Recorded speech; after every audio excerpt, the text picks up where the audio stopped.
2026 starts now. Who's rising? Who's arriving? And who's kicking the door down? And the voice of the High-A Lansing Lugnuts, Jesse Goldberg-Strassler? Yeah, he's our tour guide today on Locked On A's.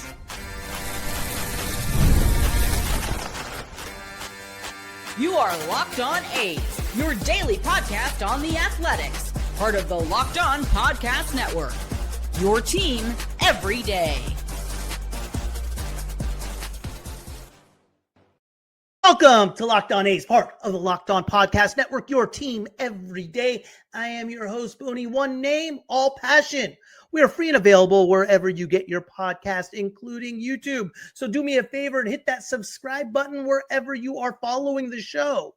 If you do reside in Nevada, we are on Silver State Sports and Entertainment, Digital Channel 5.2 and Cox Cable Channel 77, Monday through Friday at 12:30 p.m. Today's episode is brought to you by FanDuel. Right now, new customers can bet just $5, and if your bet wins, you will get $300 in bonus bets to use across the app. Download the app today. Today, we are getting absolutely after it. On today's episode of Locked On A's, we are joined by none other than Jesse Goldberg-Strassler, the voice of the Lansing Lugnuts and one of the most knowledgeable eyes in the A's farm system. Jesse brings the goods as we look at who's climbing from AAA to the bigs, where the 2025 draft class might begin their journeys, and which surprise names could crack the big league roster. From Stockton to Lansing to Midland and to Vegas, from De Vries to Tommy White to Gage Jump, Jesse gives us the inside scoop on how the pipeline's about to erupt. Without further ado, Jesse Goldberg-Strassler. Jesse! What is up, Booney? How are you, sir? I'm good. I'm really good. Good. Thanks for coming on. Off season, but before we know it, winter meetings is going to happen next month. That's going to die down. Trade talks, free agent signings. Before you know it, pitchers and catchers are going to be right here. So once the World Series ends, it seems like we're knocking on the door for the 2026 season, which is always exciting, especially exciting for the A's. I want to talk to you about some prospects and what is on everybody's mind.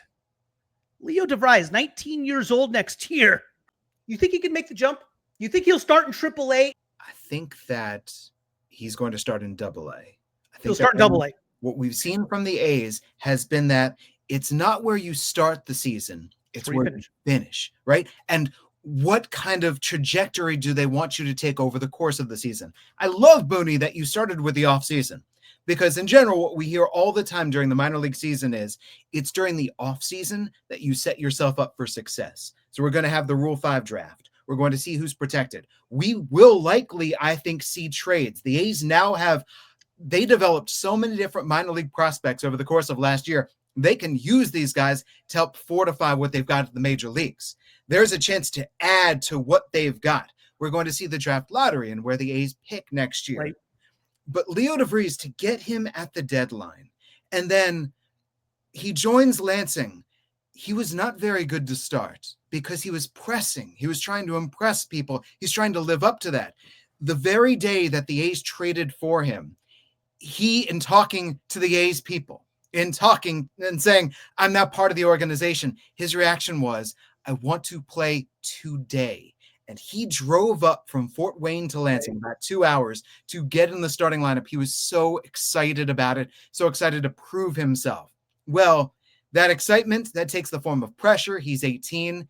The second that pressure started to lift, we got to see how transcendent he was. He goes up to AA. It's a long season. You start to see it wear on him. And then the way that he played in the Texas League postseason was out of his mind. The way that he finished off 2025. So I think if you're the A's, you say to him, Leo, you didn't play a full season in AA. You got there right at the very end. So let's see how your April goes down in the Texas League. And then we've got that spot waiting for you in AAA. And then there's going to be that conversation of he's a shortstop. Jacob Wilson's a shortstop, and how do things figure out? So let him start in the minor leagues. And then if he keeps on dazzling like he has the capability to, then things are going to start to sort themselves out. Jesse, you talked about him being at shortstop, and obviously the comment we see and get a lot is, who's going to play shortstop? Is it going to be Wilson? Is it going to be De Vries? Last year, between high A and double A, statistically, defensively, he was okay. You've seen him play. Defensively, how is he defensively? Do you see him as a major league shortstop? Can he move to third base? What's your outlook on him defensively? He's better than okay. Wow. And I want to go back to that initial thought that we've all got. Oh, he's a teenager. When I saw him at the very start of last year, he was not good. His defense was choppy and uncomfortable. And over the course of the year, he developed to the point that by the end of the season, he was calm. He had that inner clock working. Sure. And all plays to him, you just felt comfortable. He is going to turn this ball in play into an out. And that was simply through reps. So I think if he continues on this trajectory, yes, he has the capability to play major league shortstop and likely be a major league above average shortstop. Absolutely. The next prospect, I think, right behind De Vries that everybody has their mind on and talking about as far as his jump that you've seen is Henry Bolte. He spent the most of the year last year in Double A, got the jump to Triple A, did okay in Triple A, got hurt at the end of the year. What do you see Henry Bolte next year? He's going to be, 22 years old next year, so still young. And does he need a full year in Triple A to kind of find his footing? This is the beautiful thing of having prospect depth. For years there, I was a substitute teacher in school during my baseball off seasons. And what I learned was if the class was filled with good character people, then the one kid causing trouble stuck out. Yeah. If the class was filled with bad character people, then the one kid who was good stuck out. But if you had so much that it was very easy for someone to slip through the cracks. I worked with a 5th grade class, and this class was so great that I had to actually say, oh, let me take a step back. This student's doing awesomely, but this student over here is overshadowing them. Henry Bolte, years ago, we would have looked at him and gone, all right, he's the hope. He's the guy. The A's have to pin their hopes on him, and hopefully it works out and he captures all of his potential. Well, now he's got company. Now there's all these guys around him who we go, the outfield prospect position for the A's a couple of years ago was down, and now it's competitive. And when he was first drafted, Booney, he was raw. There were problems with the swing. There were problems with defense. He just had this unbelievably raw tool set. He's super powerful. He's super fast. We just understand his speed is unbelievable. His power is unbelievable. On the grading scale, we're looking at a 60 and upwards. Right. But he needs time. And the A's have given him that time. Here, take a full year in Stockton. Here you go. Go to Lansing. Let's see how things go. Go to Midland. Sure. I think that he continues to put in these quietly productive, developing years, all the while that power hasn't gone anywhere and that speed hasn't gone anywhere. So I think we're going to see that again next year. Go right back to AAA, keep on developing, keep on working. Those skills are right there in his back pocket. And you've got someone, because that age is so young, you've got someone who could be really good if he keeps on taking these steady steps forward. I've been very impressed by how steady he's been. Absolutely. No, I agree with you. The next prospect I want to take a look at is everybody's favorite left-hander, Gage Jump. And I want to get your take on him right after this break. This episode is brought to you by Prize Picks. You and I make decisions every day, but on Prize Picks, being right can get you paid. Don't miss any of the excitement of this sports season, whether you are following the NFL, NBA, or both. There's no better time to jump in on the action. If you haven't tried it yet, Prize Picks is the simplest way to play. Just pick more or less on at least 2 player stats, and if you get them right, you win. It takes less than 60 seconds to make your lineup, and you can play anywhere Prize Picks operates, including California, Texas, and Georgia. I've been using Prize Picks during both football Sundays and NBA tip-offs. It keeps every game exciting. I like picking my favorite players like Mahomes and Steph Curry to see how my predictions play out. The new Stacks features is a game changer. You can now pick more on Steph's points, threes, and assists in the same lineup. Plus, if one of your players leaves early with an injury, the injury reboot saves my lineup from a loss. Download the Prize Picks app today and use code LOCKEDONMLB to get $50 in lineups after you play your first $5 lineup. That's code LOCKEDONMLB for $50 in lineups after your first $5 lineup. Prize Picks. It's good to be right. Jesse Goldberg-Strassler talking prospects. Out of all the prospects you hear the most out of, obviously it's Leo De Vries one. Right next to him, Gage Jump. Where do you see him starting next year? He started off on fire this year. In High-A Lansing, he went to Midland, he tore it up. And then towards the end of the season, he got hit a little bit. But then when it got to the playoffs, he was absolutely dealing again. What do you see his outlook? Do you see him starting out in AAA? How long do you think before he gets his shot? I'm ready to say that he'll start up next year in AA. Okay. And then he'll get the call. Gage Jump. And we've got Leo De Vries, who was the celebrity when the A's acquired him. And I would argue when you're talking famous minor league baseball prospects, it's Leo, it's Max Clark, it's Connor Griffin. That's pretty much it right now. Right. Leo's top 2, top 3 100%. Celebrity. Henry Bolte is a guy that A's fans know. Not a lot of other people know. Gage Jump went from being a guy who you go, oh, all right, drafted out of LSU, Californian, love him. But if you're a draft nerd, maybe you know about him. Right. But he was a mystery. And then he shows up this year, and what he starts to do, he had a game for Lansing where he tossed an immaculate inning. He went 8 innings in a game in High-A. He went 6 2/3 innings of relief and struck out 13. And I love this.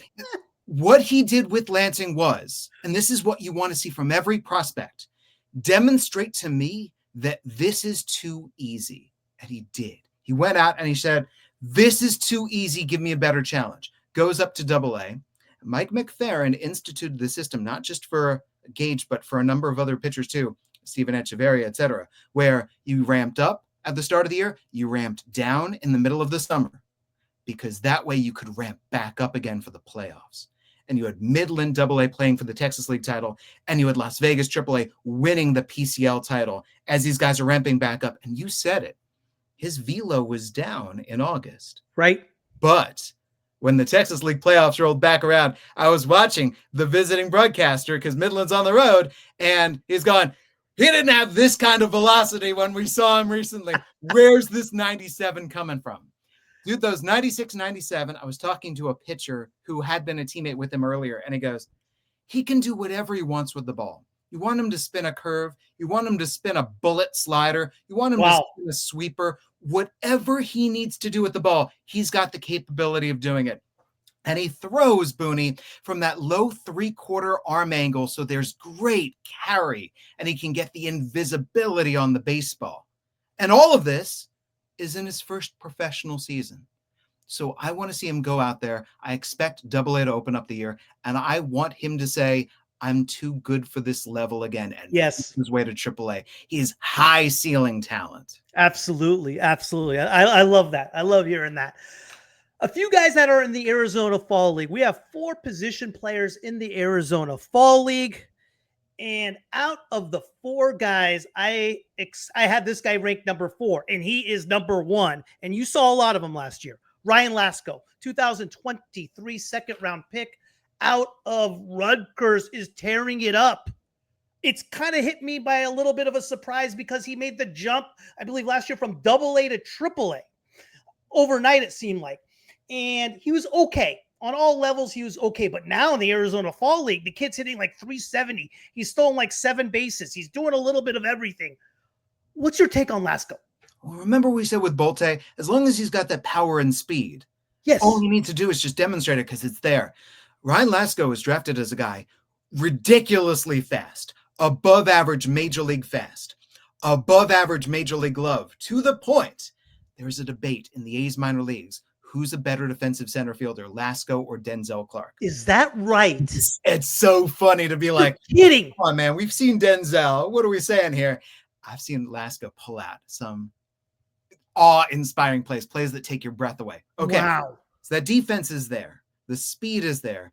There's power that he just didn't tap into very much. And the batting average was always pretty low, or 240s, 250s as he tried to bring it up. Stockton, it was low. It got a little bit higher with Lansing. But he battled, and he batted at the top of the order. He gets promoted from High-A Lansing all the way up to AAA. They jumped him over AA because AA didn't need outfielders. But at the end of the year, as the A's are bring guys up, Las Vegas needed outfielders. Okay, High-A season is over. Let's send Ryan up. He fits in. And in the PCL postseason against Tacoma, he homers in back-to-back games to help the Aviators win the championship. Yeah. And now he's gone to the Arizona Fall League. Booney, I think his confidence is higher than it has ever been as a professional. This year began with a hamstring injury coming out of spring training. So from there, he's now 100% healthy. And this is what the Arizona Fall League is for. Play a little more. Get some more reps. And he is making the most of it and showing just how good his tools are. Wow.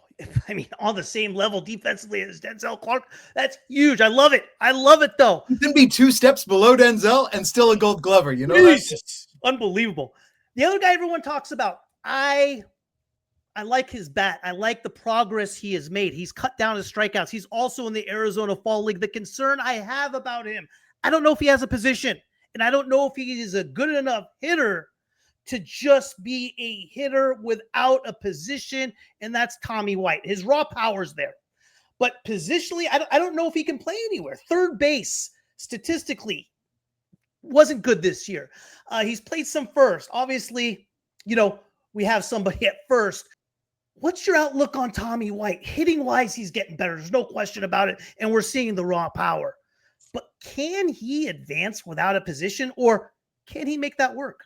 I want to begin with the bat, because if you remember, he gets drafted last year, and he was not good with Stockton. No. Pretty rough pro debut. Awful. Back with Lansing, and gets off to a rough start, then suddenly dominates, looks too good for the level, suffers this terrible fluke injury chasing a foul ball up the left side, where he tries to make a sliding catch, and he hurts his knee. And he goes back to spring training, and when he came back, he wasn't really the same guy. He does go up to AA just to give him a little bit more of a challenge, but there was a lot of curse that came over him this year. He gets hurt in AA right before the playoffs. So I think looking back on this year for Tommy White, even though he's in the AFL, I think he would tell you 2025 did not go the way that he wanted it to go. Okay. I would love to see, once the AFL season comes to an end, once he heads back home, that he takes a deep breath, that he gets himself back to 100% health, and that he puts in the work, and he's going to start up next year in AA. Okay. I want to see what a fresh start for him looks like, because his bat and his glove are connected. And when one feels good, the other feels good, and vice versa. The bat is ahead of the glove. I remember telling this to you the last time that we talked. The bat is so much farther ahead than the glove, but because of the injuries, it set him back with his development this year. And there's time. He's younger than you expect. So he puts in that work at home plate and puts in the work in the field. There's going to be space for him somewhere. But as you say, where's that space going to be defensively? And what can you get out of the bat? Absolutely. Predictions with regard to 2025 draft picks. I won't hold you to it. I just want to know your basic opinion on where you feel they will start the year and where do you feel they will end it? Just to speculate. First round pick, Jamie Arnold. If we just go by the Gage Jump system, we would start him next year to make his pro debut in Lansing, and we would end him, hopefully, by the end of the year in AA Midland. He is a polished pitcher. He's the sort of guy who could rise in a hurry. Yeah. I think that the A's cannot wait to see what he looks like when he comes into spring training fresh next year. I have heard that the A's would love to go cautious with these guys. There's no great rush to get him immediately into the major league rotation. But I think if you can finish him next year in AA and then the year after that, have him primed for a major league debut. I think that feels good. Wow, that's awesome. But hold on, Booney. Like, here's devil's advocate. You just drafted Jacob Wilson and then Nick Kurtz as these polished college-ready hitters. That's the question. This dude is a polished college-ready pitcher. So that's where I go in. There's the Gage Jump plan that I just watched. Wouldn't it be fascinating if the A's next year opened him up in Double-A? That's what's interesting. He's got that major league debut. So that opening day assignment, which is all going to be predicated on how he looks in spring training. I've got my, Gage Jump route, but wouldn't that be awesome if he took the Nick Kurtz route instead? Yeah, no, I'm with you.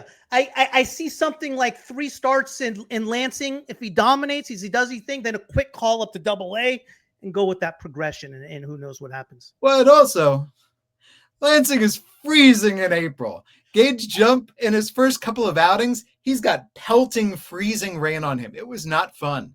So the A's, here's another idea, just to throw it out there. For the A's, you can start any of these guys with Stockton just to get the start of the season out of the way in the Midwest League, and then go, all right, let's dip you into High-A once all that cold is gone. When we come back, I want to talk about a few more 2025 draft picks, and also my most exciting part, who's going to break out next year. Back in a minute with Jesse Goldberg-Strassler.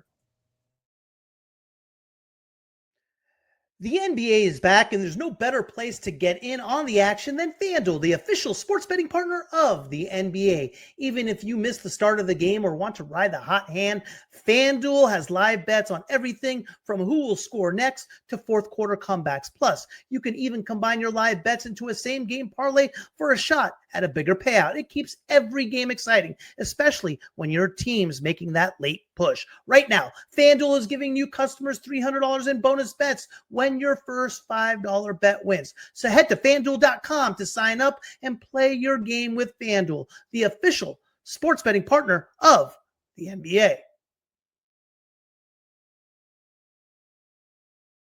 Jesse, Devin Taylor, second-round pick, Indiana. He finished the year. He was in Stockton. Did okay. Showed some power.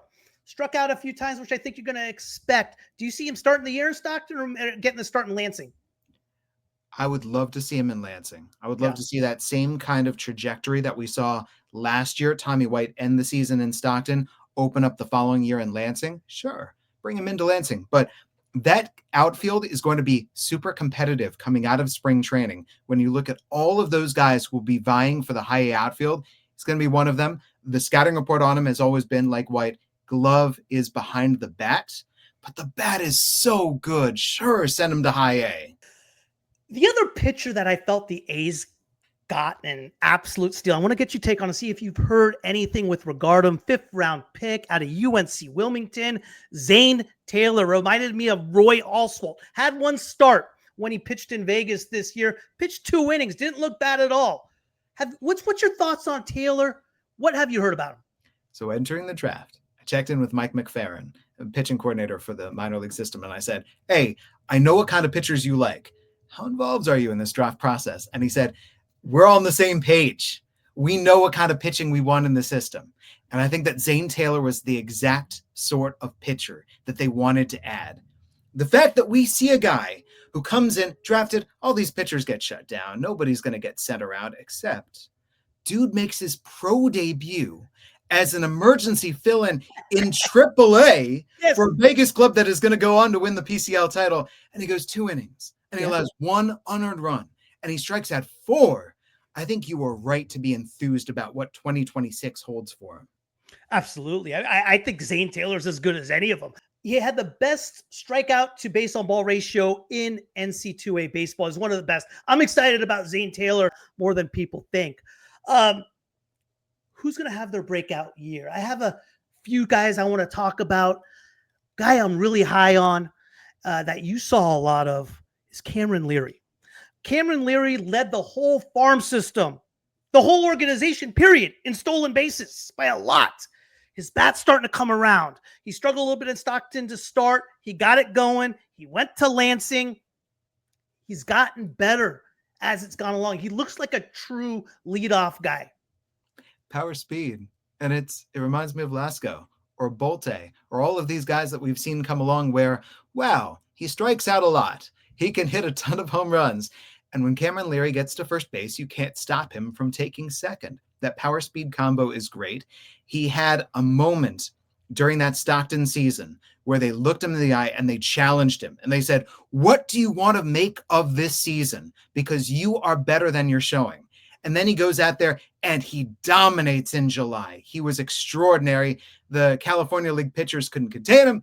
He goes right up to Lansing. And by the end of the year, he was one of our better hitters. Plus, Booney, he came through with a number of big ninth inning swings, big moments. Leary came up big. And the tools are loud. Yeah. So I think that he's right to be on your radar. I tell you, the other kid that's on my radar, a real dark horse, not a lot of people have heard of. I think you're going to see a lot of them next year, maybe the whole year. Catcher, Dylan Fien from Stockton. If you see this guy behind the plate, his approach at the plate, left-handed, just smooth as can be, it's like, wow, drafted out of high school in 2024. He's young. He's only going to be 20 years old next year. Do you think he starts the year in Lansing, or do you see him in Lansing sometime? And what's your thoughts on Fien? Switch hitting, draws walks, has good plate discipline. Yes. And I think that we're going to see more and more power as he gets older, as he continues to develop. I wouldn't be surprised if the A's start him in Stockton just to say, hey, you were pretty good. Let's go out there. Let's dominate some more. And then let's bring you up, especially anyone who's a young catcher. There's a lot of development that goes into it. So I expect to see Davis Diaz back as the Lugnuts catcher as he's continuing to work. But I think that Dylan Fien, just because of he's so young, and Stockton for a lot of the year, they had trouble hitting the ball. Like there were a lot of depressed batting averages there. So when he came in, he was one of their most productive players. It was good to see what he was able to provide. And I do expect him to be better next year. And because he's so young, what he is now is not what he's going to be. Remember, his younger brother was just taken to the first round. Those fiends can play baseball. Absolutely. Jesse, everybody loves a comeback story. Yes. And you saw this guy for majority of the year last year.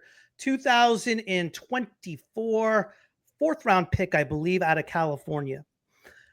Rodney Green got demoted to Stockton, struggled in Stockton to start, then seemed to get it going. This kid has the tools. Are we going to see a comeback story from Rodney Green? Well, first, he is a wonderful human being, and he wears number 24 for Ricky.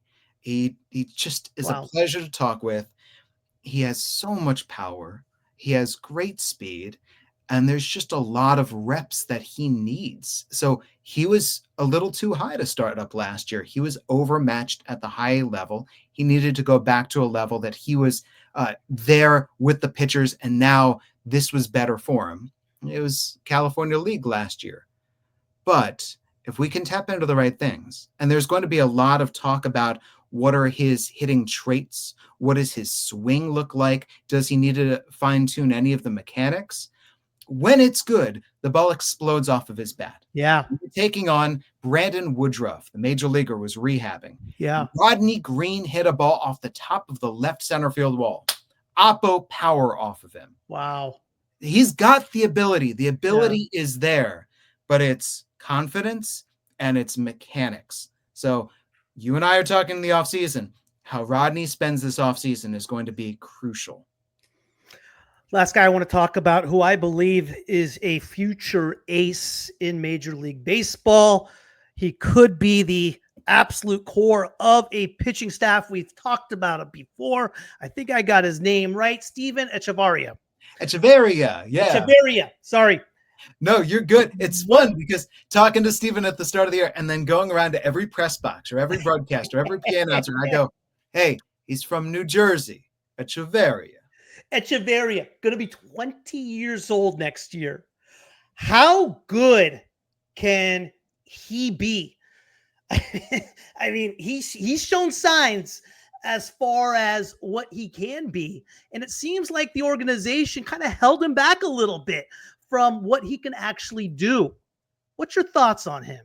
I had a conversation with him at the end of the season that shocked me with his growing maturity. He's now understanding pitching at a different level than he understood it at the very start of the year, with what a pitcher's job actually is. And Gage Jump gets this. Hitters want to get themselves out, so let them get themselves out. What are his pitches and what parts of the zone are his pitches the most effective in? So it's not slider outside corner at the knees, aiming for that small spot. It's just understanding, hey, let me put my slider in this vector. Let me put this fastball in this area. And what I'm getting to is this. The stuff is great. When he was taking on his good friend Kevin McGonigal, the Tigers super prospect, well, he got it up to 100 because the adrenaline was flowing. Yeah. Now, for a 19-year-old kid, Jesus. He usually is 98, but he's got it, and he's got more, and he can spin the slider, and he can do more than that. And it reminds me a little bit of Luis Morales, where when there's so much in that right arm, and then you're matching the brain along with it to understand how to use these weapons, he is starting to understand. It's Neo in the Matrix. He's starting to understand how good he can be. Where will he start the year? Will he be in High-A or is he going to go to Double-A? The A's could just say, hey, Etch, go back to High-A Lansing, be comfortable, dazzle, we'll move you up. Right. But I don't think it will be too long before he's in Double-A. The way that he finished the year, I'm going, oh, this guy's ready for a new challenge. So if he's in High-A, I would not expect it to last very long. And I would expect him to get to Double-A to spend the majority of next year in Double-A. And I would expect a taste of Triple-A to set himself up for potential major leagues in 2027, barring whatever happens labor-wise. Cole Miller. Is Cole Miller going to be in High-A Lansing? He spent the majority of the year, the whole year, in Low-A Stockton and was dominant. Cole Miller was not allowing any hits by the end. No, he wasn't. Easy for him. He's 6'6". He's big. Not big. I think the question that is going to immediately be asked when he shows up in Arizona next year is, what is his velocity? Because he's coming back from surgery. He's coming back from missing so much time. And I heard that when he came back, that his velocity was down, even though he was still getting great results with his stuff. That's the impressive thing to me. So is his velocity starting to bump back up? But based on the way that he ended last season, I would say, yeah, let's challenge him in the Midwest League. However, like I said, there's so much competition for outfield. Well, if you look around at all your pitchers, Wei-An Lin should come back to Lansing. Tuzan Shah, Kenya Huggins. Like, what do you do with Kenya Huggins? I would say send him back to Lansing, and you could keep on going down the line. So Cole Miller has to have a good spring training to get to Lansing to start the year. Based on the way that he finished 2025, I would not put it past him. Jesse, what have you seen and or heard about Maury? What's your thoughts on him? What was his year like in the development league? Is he going to pitch? I think they're going to give him every single chance to do so. Yeah. He's got a good arm. It's because he's so young. You really can say, let's just go out there. Let's see how this goes. Let's see how hitting goes. Let's see how shortstop goes. Let's see how pitching goes. You've got that luxury if you're the A's. And he's a fascinating sort of person. He's an unbelievable talent who's just so raw. And that's what the minor league system is there for. He goes to Stockton next year, and we all get to say, all right, let's see how you do away from Arizona. Let's see how you do in the California League. And dude, let's see if you can open up our eyes and are you ready for this? And if he's not, okay, then we go down to one position. But it's so early. And from what I heard, this was a really promising first step in 2025. Give me your breakout stars in the minor league system for 2026. Who's going to really turn the corner?